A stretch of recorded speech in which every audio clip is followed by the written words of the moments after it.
ठीक हो गया। 8 फीट मतलब 96 फीट।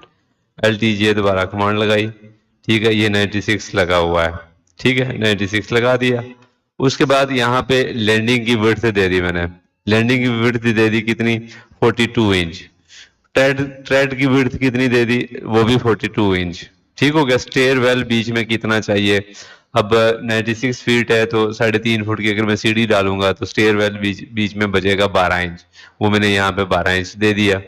ट्रेड रन कितने हैं, 10 इंच का रन है, ट्रेड है। नंबर ऑफ स्टेप कितने हैं, 18 है। और टोटल जो है एक साइड पे हमें कितने चाहिए, 9 चाहिए, यानी कि टोटल मैंने मिक्स कर दिया है। स्टोरी हाइट मैंने रखी हुई है 120 इंच, यानी कि 10 फुट की। ठीक हो गया। अब मैंने यहाँ पे ओके कर दिया, ओके करूंगा तो ये आपके पास स्टेयर आ जाएगी।